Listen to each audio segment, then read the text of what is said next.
गरीब साध साध सब नेक हैं, आप अपनी ठोरी, जो सतलोक ले जावेंगे वो साधु कोई और।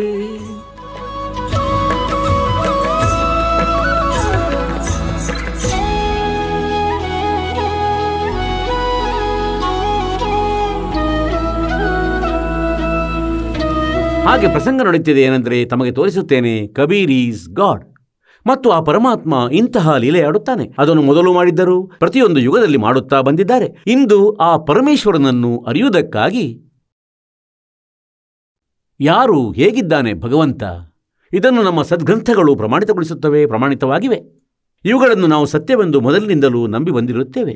ಈಗ ನೋಡಿರಂತೆ, ಋಗ್ವೇದ ಮಂಡಲ ಸಂಖ್ಯೆ 9 ಸೂಕ್ತಿ ಸಂಖ್ಯೆ 20 ಇದು ಮಂತ್ರ ಸಂಖ್ಯೆ 1. ಇದರಲ್ಲಿ ಸ್ಪಷ್ಟವಾಗಿ ಬರೆದಿದೆ ಏನೆಂದರೆ, ಕಬೀರ್ ದೇವ, ದೇವ ಅಂದರೆ ಪರಮೇಶ್ವರ,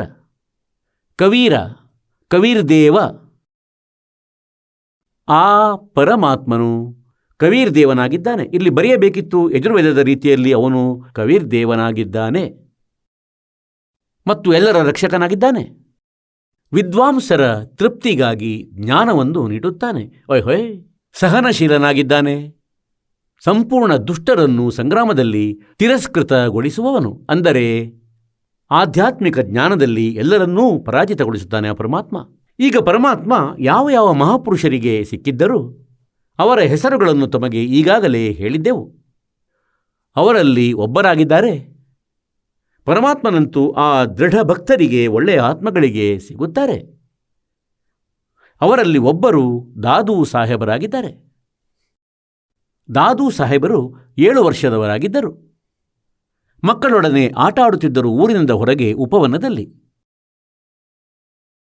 ಪರಮಾತ್ಮ ಹೇಳುತ್ತಾರೆ,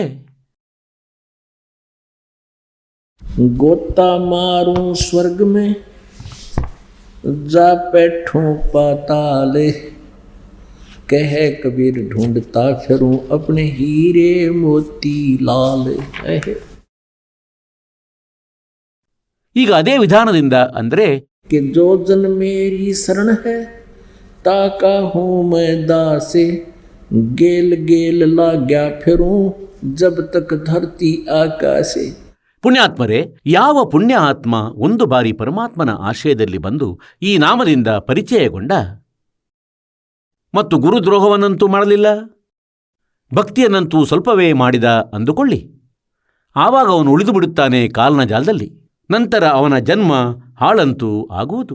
ಆದರೂ ಪರಮಾತ್ಮ ಆ ಪ್ರೀತಿಯ ಆತ್ಮದೊಡನೆ ಇರುತ್ತಾರೆ. ಇದೇ ದೃಷ್ಟಿಕೋನದಿಂದ 7 ವರ್ಷ ವಯಸ್ಸಿನಲ್ಲಿ ಯಾವಾಗ ದಾದೂ ಸಾಹೇಬರಿದ್ದರು, ಪರಮಾತ್ಮ ಬಂದರು ಜಿಂದಾ ಮಹಾತ್ಮನ ರೂಪದಲ್ಲಿ. ಅವರೊಡನೆ ಮಾತುಕತೆ ಆಡಿದರು.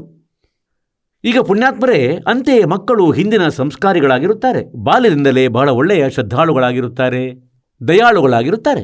ಹಾಗೇನೆ ನಾನಕ ಸಾಹೇಬರ ಬಗ್ಗೆ ನಾವು ಕೇಳುತ್ತಿದ್ದೆವು, ಓದುತ್ತಿದ್ದೆವು. ಅಂದರೆ ಅವರ ತಂದೆ ವ್ಯಾಪಾರ ನಿಮಿತ್ತ ಅವರನ್ನು ಕಳುಹಿಸಿದರು. ಏಕೆಂದರೆ ಅವರು ವ್ಯಾಪಾರಿಯಾಗಿದ್ದರು. 500-700 ರೂಪಾಯಿಗಳನ್ನು ನೀಡಿದರು. ಮತ್ತಲ್ಲಿ ಸಾಧುಗಳಿಗೆ ಅನ್ನದಾಸೋಹ ಮಾಡಿಸಿದರು. ಅದವರ ಸ್ವಭಾವವಾಗಿರುತ್ತದೆ. ಹೀಗೆ ಇದೇ ರೀತಿ ಯಾವಾಗ ಪರಮೇಶ್ವರ ಕಬೀರರು ಬಂದಿದ್ದರು ಸಾಧು ರೂಪದಲ್ಲಿ, ಜಿಂದಾ ಮಹಾತ್ಮನ ರೂಪದಲ್ಲಿ, ಆಗ ಬಾಲಕ ದಾದೂರವರು ಅವರ ಪಾದಗಳಿಗೆ ನಮಸ್ಕರಿಸಿದರು ಮತ್ತು ಬಹಳ ಪ್ರೀತಿಯಿಂದ ಮಾತನಾಡಲಾರಂಭಿಸಿದರು. ಬನ್ನಿ ಮಹಾರಾಜರೇ, ಕುಳಿತುಕೊಳ್ಳಿರಿ. ತಾವು ಯಾರು, ಎಲ್ಲಿಂದ ಬಂದಿರುವಿರಿ? ಮತ್ತು ಪರಮಾತ್ಮ ತನ್ನೆಲ್ಲ ಕಥೆಯನ್ನು ಹೇಳಲು ಆರಂಭಿಸಿದರು. ಆಗ ಆ ಸಮಯದಲ್ಲಿ ಅವರು ಕಥೆಯನ್ನು ಕೇಳಿಸುತ್ತಾ ಪರಮಾತ್ಮ ಅವರ ಆತ್ಮವನ್ನು ತೆಗೆದುಕೊಂಡೊಯ್ದರು. ದಾದೂ ಸಾಹೇಬರು ಚೇತನ ಕಳೆದುಕೊಂಡರು, ಮೂರ್ಛೆ ಹೋದರು. ಊರಿನೊಳಗೆ ಬಂದು ಮಕ್ಕಳು ಹೇಳಿದರು ಏನೆಂದರೆ, ಒಬ್ಬ ಸಾಧು ಗೊತ್ತಿಲ್ಲ ಏನು ಮಾಡಿದರು, ಸಾಧು ಹೊರಟು ಹೋದರು. ಮತ್ತು ದಾದೂರಾಮ್ ಹೆಸರಾಗಿತ್ತು ಇವರದು, ದಾದೂರಾಮ್. ಮೂರ್ಛೆ ಹೋಗಿದ್ದರು. ಮನೆಗೆ ಎತ್ತಿಕೊಂಡು ಬಂದರು. ಮನೆಗೆ ತಂದರು, ವೈದ್ಯರಿಗೆ ತೋರಿಸಿದರು, ಎಲ್ಲ ಮಂತ್ರ ತಂತ್ರ ಕೂಡ ಮಾಡಿದರು. ಪ್ರಜ್ಞೆ ಬರಲಿಲ್ಲ. 3ನೇ ದಿನ 3 ದಿನ ಮತ್ತು 3 ರಾತ್ರಿ ಪ್ರಜ್ಞಾಹೀನರಾಗಿದ್ದರು. ಮತ್ತು 3ನೇ ದಿನ ಪರಮಾತ್ಮನು ಆ ಆತ್ಮವನ್ನು ವಾಪಸ್ ಕಳುಹಿಸಿದರು. ಮೇಲಿನ ಎಲ್ಲ ತನ್ನ ಸಮರ್ಥತೆ ತೋರಿಸಿ, ತನ್ನ ಸಾಮರ್ಥ್ಯಗಳಿಂದ ಪರಿಚಿತಗೊಳಿಸಿ, ಎಲ್ಲ ಬ್ರಹ್ಮಾಂಡಗಳನ್ನು ತೋರಿಸಿ ಮರಳಿಬಿಟ್ಟರು.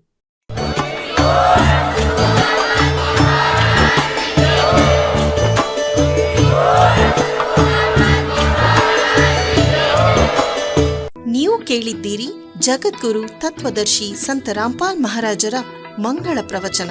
ಹೆಚ್ಚಿನ ಮಾಹಿತಿಗಾಗಿ ವಿಸಿಟ್ ಮಾಡಿ ನಮ್ಮ ವೆಬ್ಸೈಟ್ www.jagadguru-rampalji.org.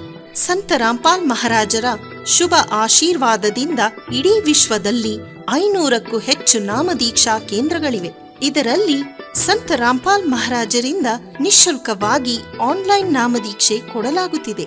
ತಮ್ಮ ಹತ್ತಿರದ ನಾಮದೀಕ್ಷಾ ಕೇಂದ್ರದ ಮಾಹಿತಿಗಾಗಿ ಸಂಪರ್ಕಿಸಿ 888 444 7302.